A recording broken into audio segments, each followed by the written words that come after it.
Hey guys, Anarchist here with a new video with the upcoming release of Ashes of Malmouth tomorrow.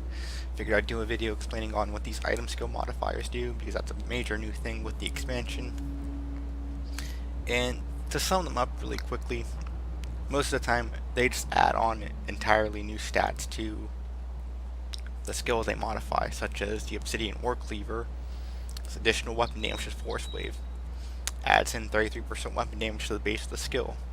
Pretty useful if you're going for a tremor build that basically spams it without the cooldown, but you're losing weapon damage and damage modified.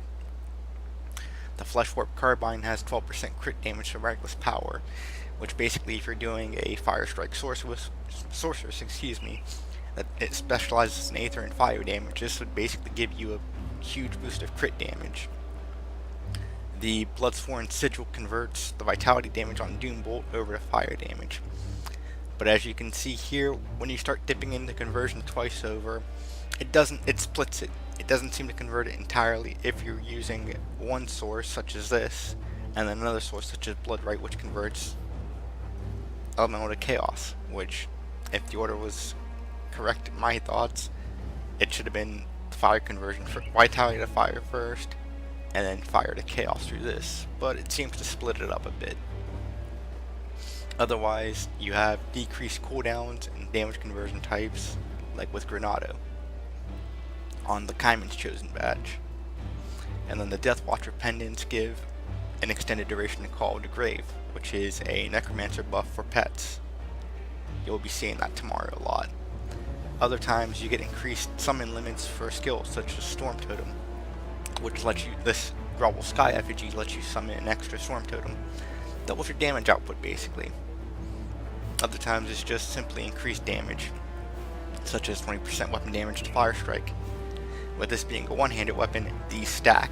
You dual wield these Skull Breakers and it gives you 40% weapon damage to Fire Strike.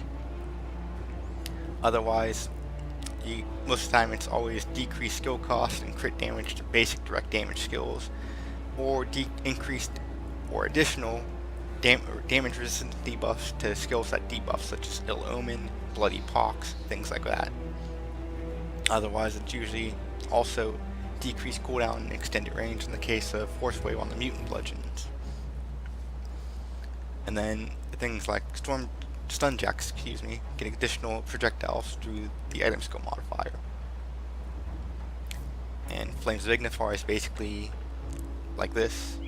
Increased crit damage, lower skill cost. The Ascendant Cask adds an armor bonus to Maven Sphere Protection.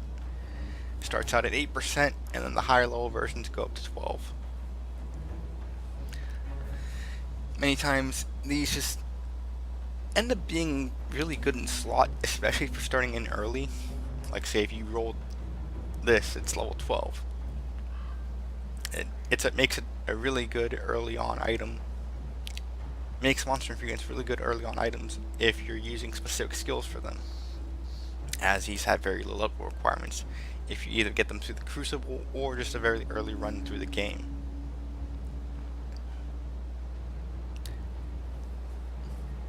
In the case of legendaries, also get item skill modifiers, much like here. However, they are limited to certain specific slots, as you see here. Weapons, offhands, amulets, rings, and medals, amulets and medals, and helms. The only exception to this rule with legendaries is that they must be level 84, or a mythical version of a pre-existing legendary. Otherwise, the only other extra spot they can take is gloves, where they will get, I don't have anything here on this character, usually gloves will get an item skill modifier on their slot as well, if they're mythical or level 84 legendary.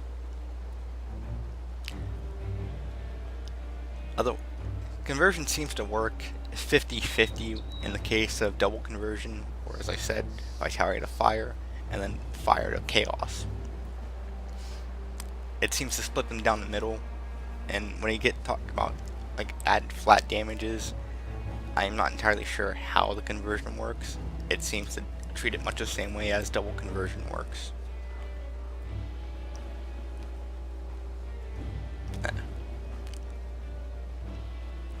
That's what my testing has shown. Couldn't really confirm it. Maybe someone else can explain it in a comment down below later. In any case, that's all I have to say about this new subject. Best of luck tomorrow to the rest of you. Have a good day.